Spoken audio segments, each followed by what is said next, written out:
So it looks like I am in demand. I have all kinds of ladies calling me. Now, mind you, it may be about my extended car warranty, but I'll take it. Let's get to it.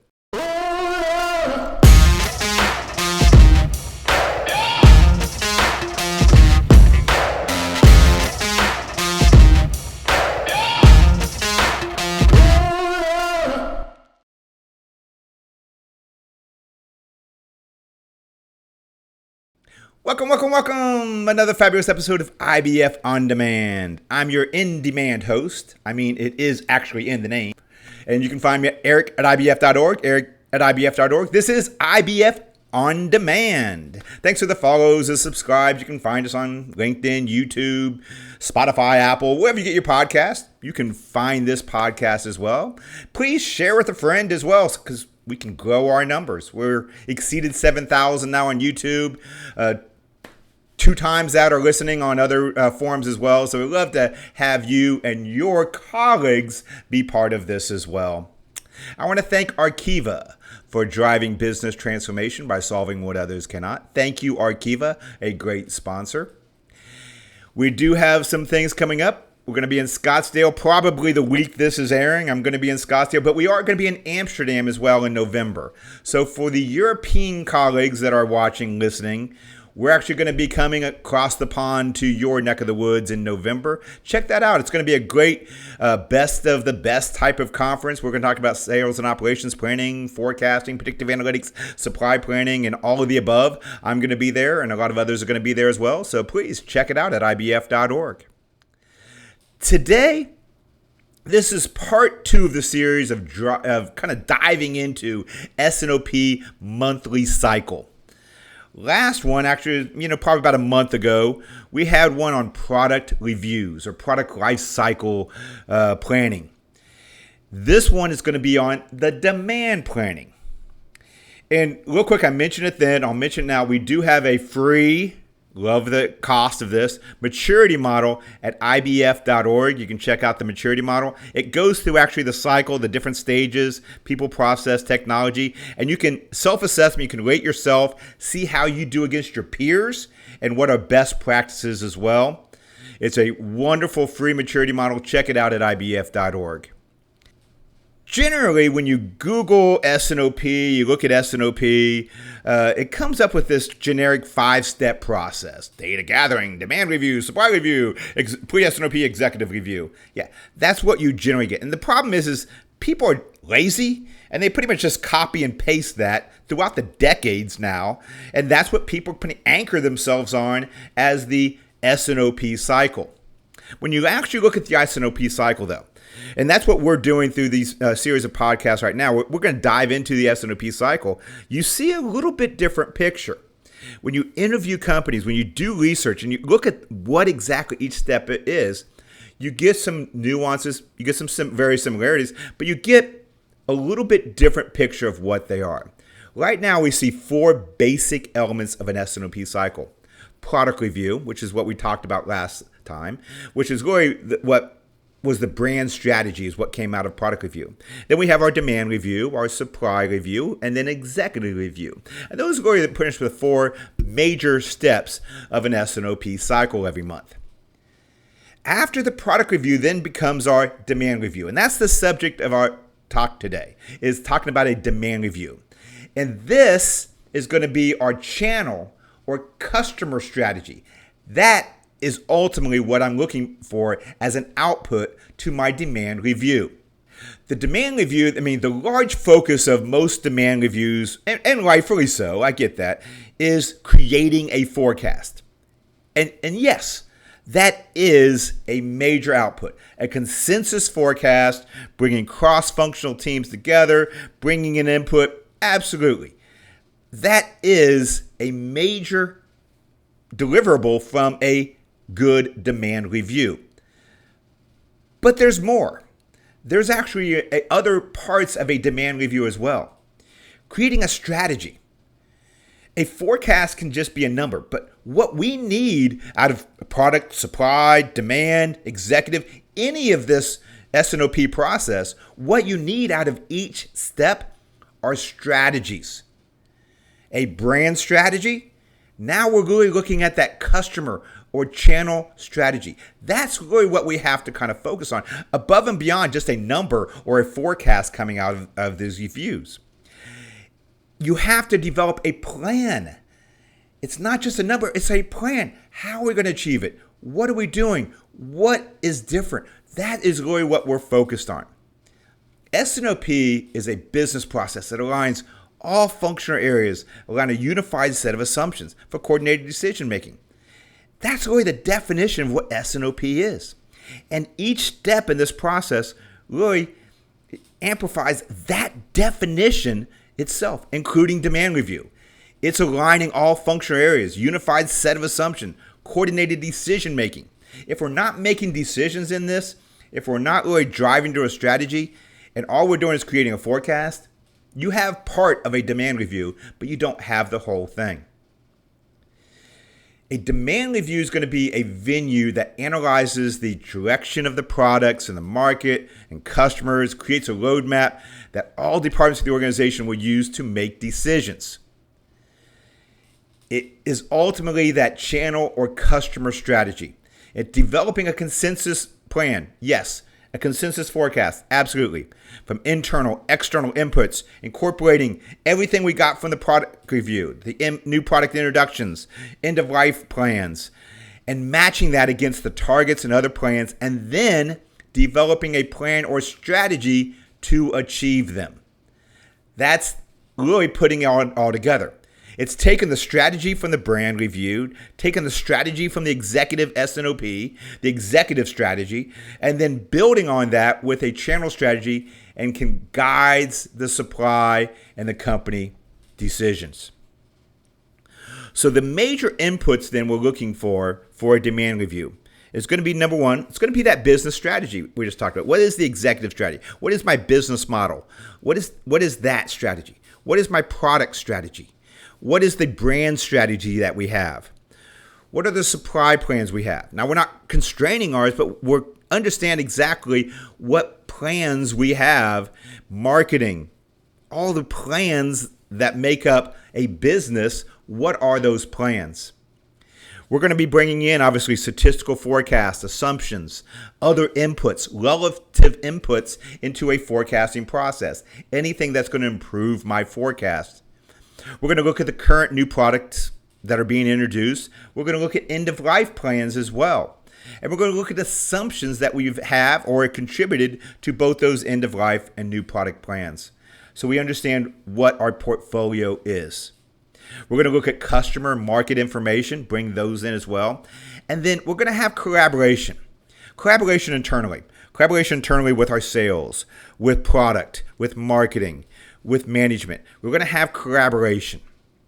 We're going to have collaboration possibly externally as well with different key customers, with different external factors that we can bring in as well. Those are the collaboration piece. Bringing those input in, we have our demand review to create the output of an unconstrained projection. An unconstrained, unbiased plan of what we think is going to happen in the future that incorporates all these inputs. We're going to have the plans at various levels, from SKU to product family, by week, by period, because there's multiple people that are going to be making decisions off this plan. So we're going to be able to capability of an output at various levels of aggregation and various maybe time horizons as well. We're going to develop a consensus plan, I said, with risks and opportunities. Because, it's okay if I tell you we're going to sell 1,000, but if I have 1,000 and understand the probabilities of a range that or other potential outcomes that may occur, now we can potentially make better decisions with that information. We can now feed this into the supply review where they can make an optimization decisions on what they want to go, what risks they want to mitigate against, what they want, opportunities they may want to go after. So we're providing a consensus plan, but additionally with that, risks, opportunities, probabilities, anything we can provide to help make better decisions. We're going to have the outputs as key assumptions to the plan. understanding exactly what assumptions went in and what assumptions we made in providing it as well. Best, worst case scenarios whenever possible to be able to provide as well. Those are our outputs. So our inputs are multiple inputs. The process itself is really developing the plan, developing the strategy, and then the outputs is really feeding other parts of the organization, other parts of the S&OP process, so they can make decisions with it. We're providing insights to make better decisions. Some of the key KPIs that we're really going to focus on then in a demand review. What are the KPIs? Obviously, we're looking at demand plans, forecasts as part of that. We're going to be focusing a lot on some of those KPIs as well. So obviously, forecast metrics do have a place inside of a demand review. But make sure if we do the forecast metrics, we're measuring the right things, we're measuring for the right reasons. Your KPIs are not sticks, they're not carrots, they're not a trophy to pat yourself on the back, say, look what a great job I did. I hit these forecast numbers. And it's not a stick to beat someone over the head because they didn't hit them as well. KPIs are for the purpose of learning something to try to improve it or communicate something so they can manage it. That's why we have KPIs. So if you look at a forecast error metric, why are we doing forecast error? It's not a target. That's not a benchmark that we need to try to hit for each of our planners. No, we're doing these KPIs and we're reporting the KPIs inside of the demand review so we can learn from it and possibly improve it. Find out where the error is. Understand what we may have missed or where to look to understand a little bit more questions we may need to ask. That's why we're looking at that. The other reason we're doing it, so we can communicate it. What I just talked about a second ago was we're going to communicate risks and opportunities. Part of that communication of risk is not just the number we have, but hey, here's the uncertainty. Here's the variability that is potential in this forecast. I'm not shying away from presenting that as well and communicating and discussing that in the demand review. Why? Because we need to manage it as an organization. So that's why we're doing something, to understand, learn from it, improve upon it, or to communicate so we can manage it. And we really need to focus on three things when it comes to forecast error. The direction of error, that's going to be my bias. Is it consistently up, consistently down? Are we adding bias into is something happened? Once again, with the bias, what can we learn from it? We're seeing bias. It doesn't mean every time that sales is intentionally biasing my forecast. No, it could be something happened that we haven't realized. And seeing this bias over the last couple months now gives us questions to ask, places to look that we might discover, hey, we lost this customer, or this customer picked it up and we didn't know about it.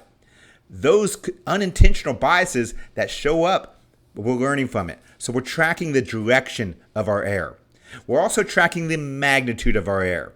That's going to be my weighted MAPE or some similar type of KPI. That's going to look at my magnitude of error. Why? Because that's going to really give the uncertainty that we need to manage. It's going to show what is contributing the most as error. So we're going to look at the uncertainty of errors as well.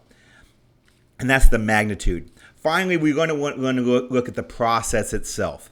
That's where forecast value add comes in.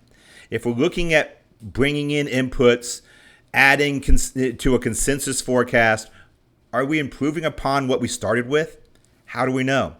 That's where forecast value add comes in as well.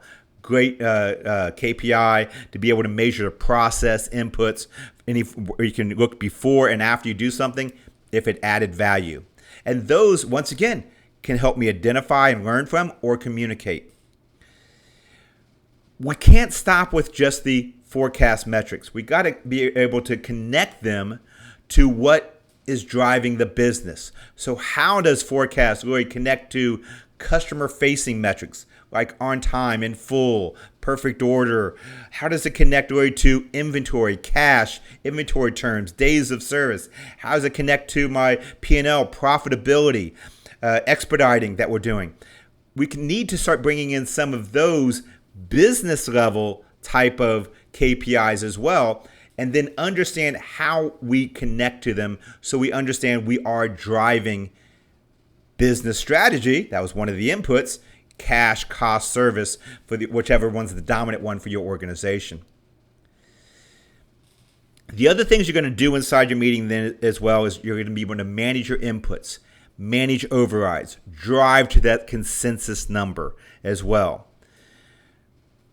With that, when you're really looking at driving the inputs and analysis, some of the things to understand about bringing in overrides into a demand review or a forecast in general. If you're having a forecast, best practice, if we can start with some type of statistical forecast, that is always a best practice. Why? Because it's going to anchor people to a statistical, hopefully a little bit less unbiased starting point. It may not be the ending point, but it's a good starting point. And when I say anchor, because we tend to have an anchor bias. If I were to come in, your boss says, hey, I think we're going to do 100 million next month. Go create the forecast. You have that anchor bias. Whatever forecast you do, it may be 99,000 instead of 100,000. You won't go exactly there, but you're going to come pretty close to hit whatever that was because that's my anchor bias. You accomplish a similar thing when you start with a statistical baseline. That statistical baseline becomes your working anchor bias.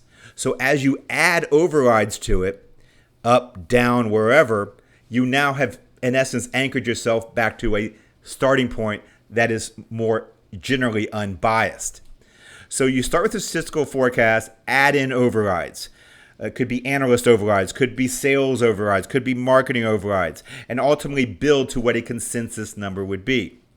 Now remember, when adding overrides, you don't want sales to have to recreate an entire forecast. That generally never adds value. What you want to do is them to add relevant information. Add what you don't know. I know level, trend, seasonality. Guess what? I know that this holiday happens the same time every year. You don't have to tell me we're going to sell more. I know that part. Tell me what I don't know. Tell me the new customer that the statistical model doesn't know it's there. Tell me that what the competition's doing that's going to impact our sales in the future that we didn't know about. Those are relevant new information they need to bring. And using forecast value add, you can help them understand what is relevant, what is not relevant over time. It's a great tool for that as well. Add what you don't know. I mentioned that one. Try to find information that really is relevant to the process, either whether it's from sales, from marketing, external data points, whatever it be. Try to add inputs that are relevant and add value. Try to add inputs at the level and language that whoever you're speaking with communicates. Marketing. It may be, a 10% lift for this product line. Okay. How do we translate that into our forecast? Sales. They have a customer item. Can I show them, or can I bring that input into my process? We need to kind of think of how we show our information and how we're communicating to bring in overrides at the right level that they bring in, and they can see the impact. If they just give you the forecast and then all you give is a top line and they don't see where their contribution added in, they're not getting that feedback loop that they're adding value. They're not getting that feedback loop of, you use what I say, because it's just masked in an aggregated number. So even though, yes, we talk at aggregated numbers in S&OP, we need to still be able to show whatever level of aggregation that they're feeding us information, and whatever language they feed us information, we need to be able to communicate that back to them so they have that feedback loop of, we listened to you, we heard you, we added something in. We may not always add exactly what they say. They may be pretty crazy sometimes with some of their estimates. We're going to do a 60% growth next month. I guarantee it. Okay, great. Now, I hear you say 60%. Can you help me understand exactly how we're going to get to that 60%? Looking at the number, we've never done more than 15% growth in any one period. So, we're going to get to 60%. Can you help me understand that gap, that 45% gap between the best we've ever done and what you see that we're going to do? What are you seeing that we don't see? Now, if you listen to a little bit of what I just said, what I did is I never challenged their assumption. And that's the next point I have here is don't challenge assumptions. People are going to dig their feet in and they're going to be adamant that they're right. We don't want to challenge the assumptions. What we want to do is help them understand the way you are seeing it, or talk them through so they come to the realization as well that they're crazy without having to tell them that they're crazy. Data is a great reference point for that. But when you don't want to challenge the assumption, what you want to do is walk them through questions to get them to understand either what you are seeing or help them explain to you what they're seeing so they really understand that they're not seeing exactly what they're seeing. Always try to use data as a historic reference, I said, as your anchors. Subjective or other insights really drive to a consensus. You may want to weight certain types of insights. It's okay to do that. We have all these driving consensus. We have this, we have this, we have this. We're going to weight this and come up with that. Document your overrides and assumptions. This is always a big one, is what do I document? What do I put down as my assumptions? And my favorite answer, guess what? It depends. And it's a true answer here as well. Because what you want to put in is obviously the big overrides, the things that are needle movers, the things that's going to change things. You obviously want to put those assumptions in. You have to put those assumptions so people understand that, yeah, this is why there's a big change. The other ones, it goes back to what I said just a little bit ago. You want them to feel involved. You want them to feel like they contributed something. So sometimes it may be a little assumption, little change, didn't really affect anything. So yeah, I'll put it in, and I may put that assumption because that one salesperson I've been trying to get feedback from, now they see their assumptions on that assumptions page as well. So there's a little bit of psychology sometimes on which ones you want to do. The other assumptions you may want to add, back to a little bit of the psychology thing, is other people are going to be looking at these assumptions. It's part of what you're supposed to communicate, remember? So when you communicate those assumptions, they may have questions ahead of time of, is this in there? And you can think ahead of what questions may I ask, what do they want to see, what do they look at, and I can add those assumptions ahead of time so they know, yeah, they at least thought of that. They considered those things. I know those are part of this as well. So those are kind of some of the ways you may want to structure your assumptions. Real quick, I want to hit a couple more things before I wrap this one up. I want to talk about roles and responsibilities because I did this on product. I'll do it on supply, so I'm going to do it on demand as well. When you look at the roles and responsibility, who needs to be in the demand review then? When you're looking at the demand review, it goes back to my RACI chart, responsible, accountable, consulted, informed. Who's going to be the one responsible? Who's the one responsible for execution of the strategy? Who's the one responsible for making sure that whatever plan we have, that is realistic and we can achieve it? A lot of times in a lot of organizations, that's the commercial side. So really the owner, responsible one for a S&OP, for a demand review, a lot of times it's going to be someone that owns the sales commercial side for whatever you're planning. So VP of sales, something of that sort, they own it.